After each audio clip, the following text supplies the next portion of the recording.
इसमें सब कुछ है जी। स्टाम्प पेपर है जिसपे सारी तफसील लिखी है, आप पढ़ सकते हैं। कंपोजिंग स्क्रिप्ट है, मैन्यूस्क्रिप्ट है और हमारा हल्फनामा। और मेरे खर्चे का बिल भी इसमें शामिल है। आप चाहें तो सैफुल्लाह के साथ डील बना सकते हैं। बैरिस्टर साहब, आप क्या समझते हैं कि हम बेटियां बेचते हैं? जरूरत कैसे हुई आपको ऐसी बात करने की? इसलिए कि आप यही कर रहे हैं।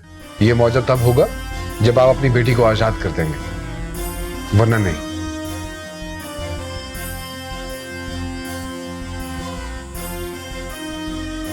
ये सब क्या है? मैं ह्यूमन राइट्स कमीशन का मेंबर हूं। एक फोन कॉल करूंगा, सारे का सारा मीडिया यहां पे पहुंच जाएगा। मेरे घर में कोई नहीं आ सकता बैरिस्टर साहब। किसी को बुला के देखना है तो देख लो। मीडिया ने कभी किसी को नहीं बख्शा, तो आप क्या चीज है? भाई, मेरी बेटी ज़हनी मरीज है, समझ गए? डॉक्टरों ने मना किया उसको कमरे से बाहर आने के लिए। आपको क्या एतराज है? ओह, तो इसका मतलब है कि आप डील नहीं करना चाहते हैं? भाई, मैं अपनी बेटी को किसी सूरत आपके हवाले नहीं कर सकता। ये स्क्रिप्ट और किताब जो भी है ना, आप जतोई साहब के पास ले जाएं और उससे पैसे वसूल करें। उसका मसला है ये। देखिए, मैं आपको मौका दे रहा हूं, अपनी बेटी को जतोई से बचाने के लिए ये किताब और उसका रिकॉर्ड खरीद लें। ठीक है, ये किताब मैं खरीद लेता हूं, लेकिन अपनी बेटी मैं किसी सूरत आपके हवाले नहीं करूंगा। अच्छा, खैर मैं तो इसी शर्त पर डील करने के लिए आया था। पैसों की मुझे जरूरत नहीं है। तो फिर ये डील नहीं हो सकती। सॉरी। ठीक है, मैं जा रहा हूं और अब ह्यूमन राइट्स कमीशन और पूरे मीडिया को लेकर यहां पे आऊंगा। उठाइए।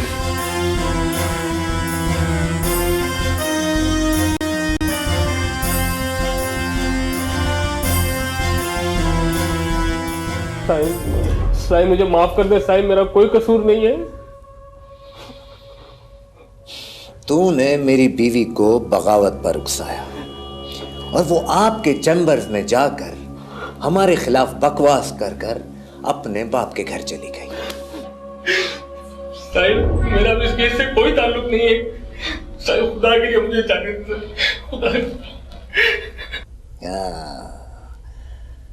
अब बोला ना तेरे अंदर का गोश्त, तो अपने संदर के गोश्त से पूछ के कमी कमीन की हैसियत क्या होती है, और जा बता दुनिया को कि ये ह्यूमन राइट्स वाले सिर्फ अपनी जेबें भरते हैं, बस कोई हमदर्दी नहीं होती इनको तेरे जैसों से। साईं, इसका बयान तैयार है, आप इस पे दस्तखत करा दें। दस्तखत कर और पढ़ भी ले क्या लिखा है। तू तो वैसे भी मुंशी है, तेरा रोज का यही काम। मेरे सही, अब हुक्म करे मुझे कहाँ दस्तखत करनी है? मुझे पढ़ना नहीं है। अब बताए दस्तखत कहाँ करना है?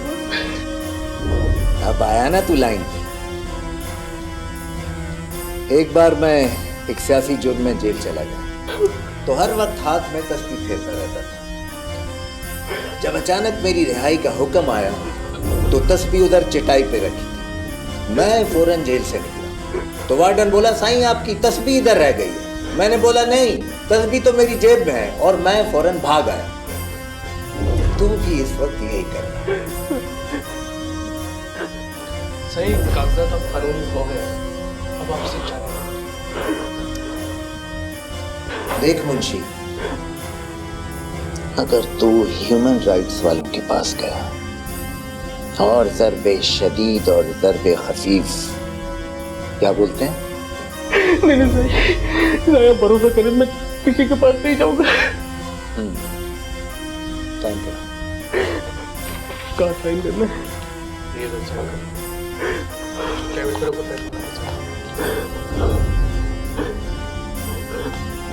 दूसरे पेज में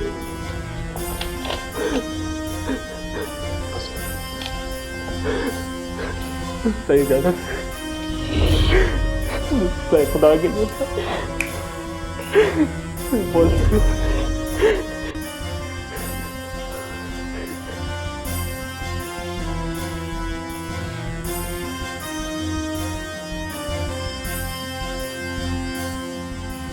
सर मेरा खर्चा हो गया है, मैं क्या करूं? कोई डील करने को तैयार ही नहीं। क्या करूं? देखिए, मसला इस वक्त यह है कि अगर मैं जतोई साहब के साथ डील करना चाहूं तो वो नहीं करेंगे, इसलिए कि वो अपनी बीवी ज़ारा जतोई और चौधरी इकराम से बदला लेने के मूड में। वो तो भूल देगा उनको। और दूसरी तरफ चौधरी इकराम एक इस किस्म का घटिया ब्यूरोक्रेट है कि वो एक पैसा अपनी जेब से नहीं निकालेगा, हवा नहीं लगने देगा उसे। सर मैं किताब छाप रहा हूं, अपना खर्चा तो निकालूं ना, या फिर आप दे दें। देखिए, मैं दे तो सकता हूं मगर हमें इस वक्त सियासत खेलनी है। तो खेलें, क्या खेलें? क्या खेलेंगे? आप एक काम कीजिए, आप ये किताब इंडियन पब्लिशर की प्रिंट लाइन में छाप दें।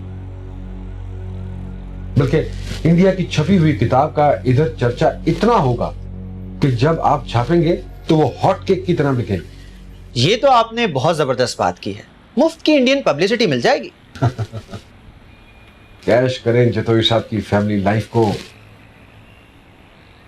पाकिस्तान की सोशल एलीट और पॉलिटिकल फैमिलीज पर किताबें इंडिया में बहुत पढ़ी जाती हैं, बहुत अप्रिशिएट होती हैं। सर इसका मुझे आपसे ज्यादा पता है। मैं कारोबार के असूल बता रहा हूं। आप क्या कारोबार करेंगे? सर मेरे वहां के पब्लिशर्स के साथ बहुत अच्छे ताल्लुकात हैं, मैं उनकी किताबें अक्सर बगैर इजाजत और बगैर रॉयल्टी के यहाँ छापता रहा। हाँ, मुझे मालूम है कि ये पूरी मार्केट जो है वो 2 नंबर किताबें छाप कर ही करोड़पति बन चुकी है। सर 2 नंबर तो आपके काम में भी मिलता है। अरे चलता है जी, बिल्कुल चलता है। हम वकील मुल्क को अरबों रुपए का टैक्स से महरूम करते हैं। हमारे लोग कौमी खजाने लूटने वालों को तरीके बताते हैं कि कैसे काले धन को सफेद करना है, कहां छुपाना है उसे। सर अब 2 नंबर धंधा तो हर जगह चलता है। जैसे ही है ये मुल्क, पता नहीं देखिए कब तक चलता है। सर मुझे अब इजाजत दीजिए, चलता हूं। ओके।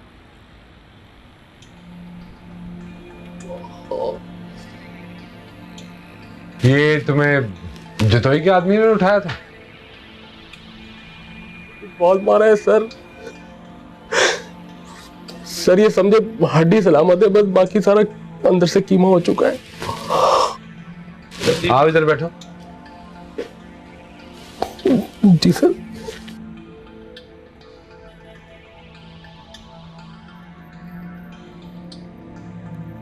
सर जी आपके मुंशी होने की सजा दी है सर, बहुत मारा है सर। चलो मैं तुम्हारा मेडिकल करवाता हूँ और अदालत में दरख्वास्त जमा करवाता हूँ तुम्हारी। नहीं सर उन्होंने मुझसे लिखवा लिया है कि मुझे किसी ने अगवा नहीं किया था, मैं अपनी मर्जी से गया था। फिर तो शुक्र करो कि तुम बच गए, वरना यहां तो दिन दिहाड़े सहाफी उठा लिए जाते हैं और उनकी लाशें मिलती हैं। जाओ जाके घर आराम करो, मैं कुछ करता हूं। ठीक है सर, थैंक यू। हाँ जाओ।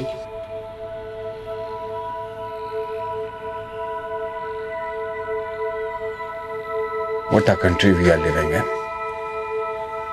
कैसे दुरुस्त होगा ये सब कुछ?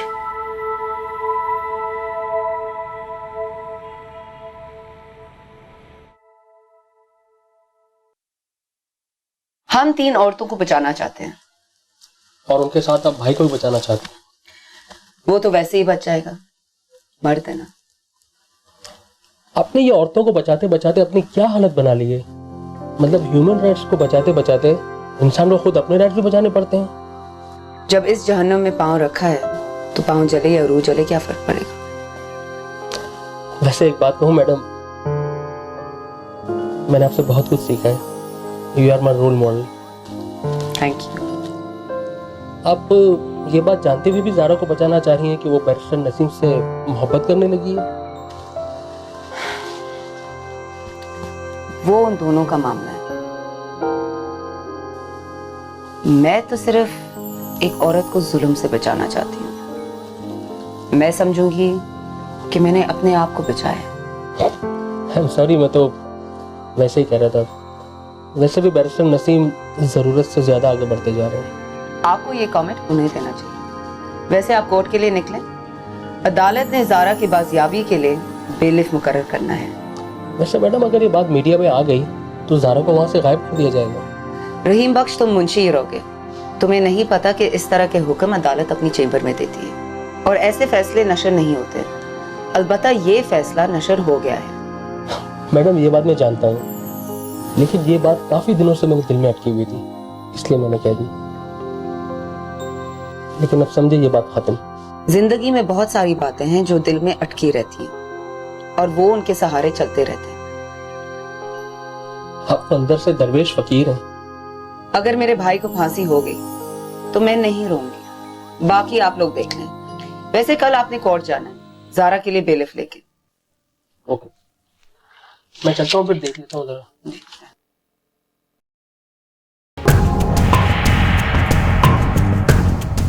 आप लोगों की जरूरत कैसे हुई कि आप एक ब्यूरोक्रेट के घर पर रेड करें? जी कोर्ट का ऑर्डर है।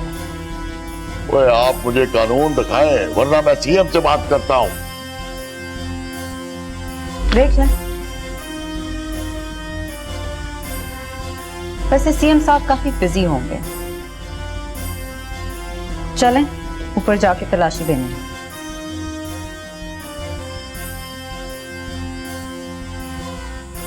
अब आप लोग क्या फैसला करते हैं? अपील तो सदर के पास पहुंच गई है। जिन्होंने पहुंचाई है वो आ रहे हैं। अब आप लोग एक काम करें, जो बैंक में बैंक बैलेंसेस है वो खाली करें, और हाँ, जो फॉरेन करेंसी में अकाउंट्स हैं वो भी मंगवा लें, क्योंकि जिन्होंने रहम की अपील की है वो वसूल करेंगे पैसे। अब काम आसान हो सकता है। आपकी बेटी आयशा सोनिया केस लड़ लेगी। अगर वो हमारी डील करा दे और हम पैसे सोनिया को दे दें और वो पब्लिक में प्रेस कॉन्फ्रेंस करके हमें माफ कर दें। यार, आप चैनल्स बहुत तेज हो गए हैं, केस को लाइव उठा लेते हैं और हुकूमत भी एक्सपोज हो जाएगी। हुकूमत के पास केस को लटकाने के लिए बहुत तरीके हैं, कहीं लेने के देने न पड़ जाए। हुकूमत आखिर हुकूमत है। मेरी कई साल इस्लामाबाद में पोस्टिंग रही है, अब मैं जानता हूं उनके खूह खाते को। यार बस अब हम लोग बहुत थक गए, अब जितनी जल्द हो सकता है इस केस को खत्म कराओ। मैंने आयशा को समझा दिया है, आखिर उसका भाई इन्वॉल्व है इसमें। वो हुकूमत की साइड नहीं लेगी, अपने भाई की साइड लेगी। लेकिन वो कानून के मुताबिक काम करे, जो कानून कहता है उसके मुताबिक प्रेस कॉन्फ्रेंस करे। यार अब हम दोनों, मतलब मैं और नवाजिश साहब दोनों मिलकर सोनिया को कंपनसेशन दे देते हैं, और आपका हिस्सा आपकी बेटी की मेहनत और कोशिश तस्वूर किया जाएगा। इसकी कोई जरूरत नहीं, मेरे पास बहुत पैसा है अपने बेटे को बचाने के लिए। अच्छा, बस जो भी कुछ करना है जल्दी करें। ठीक है।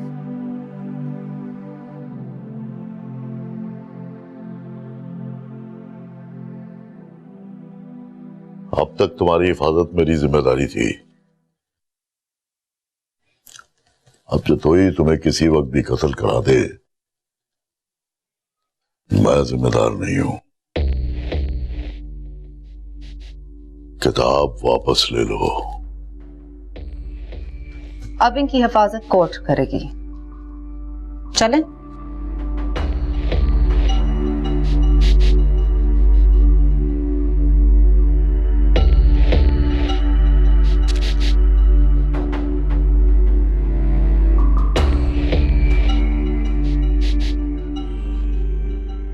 अस्सलाम वालेकुम।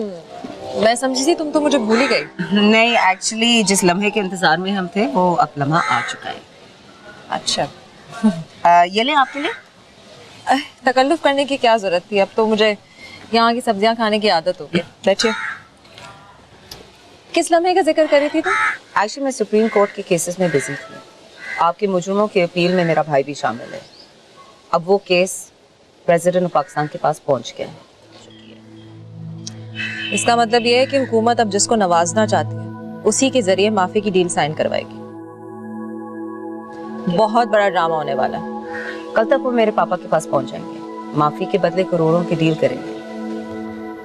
अगर ऐसा है ना तो हम पे भी कोई जबरदस्ती नहीं है, मुझे किसी को माफी नहीं देनी है। आप क्या सोचती हैं? सरकार के पास बहुत सारे रास्ते हैं आपको राजी करने के लिए।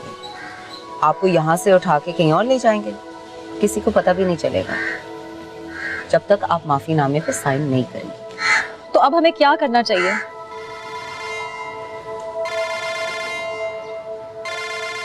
जब से मैं यहाँ आई हूँ तब से मेरा फोन नहीं बजा है और इस नंबर को मैं नहीं पहचानती। मुझे दिखाएं। हेलो हेलो जी, कौन? जी आप कौन बोल रहे हैं?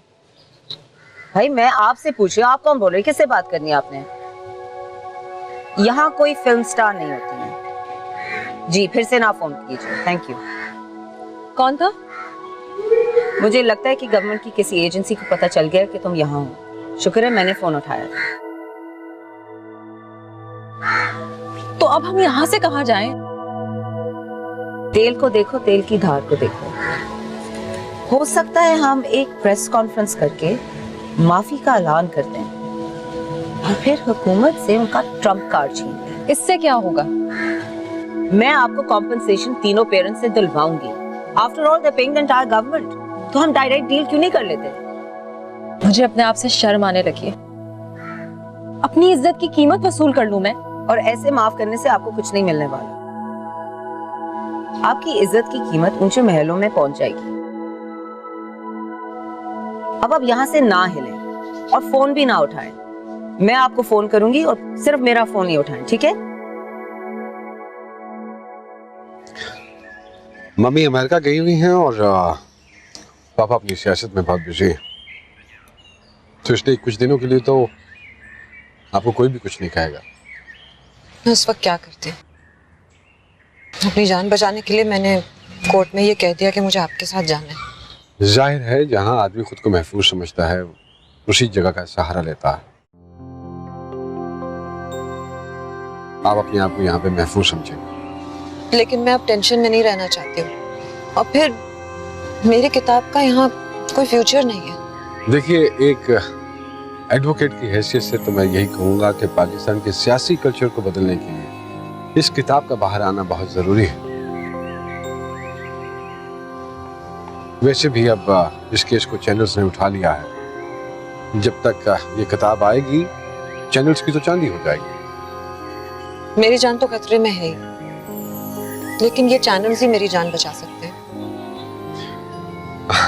नहीं, इसके लिए तो मैं एक पैकेज तैयार करूंगा। मार्केटिंग होनी चाहिए इस किताब की प्रॉपर, और डेफिनेटली आपको इस किताब की रॉयल्टी भी मिलनी चाहिए। मुझे पैसे नहीं चाहिए, मैं बस इतना जानती हूँ कि मैं आपको पसंद करती हूँ।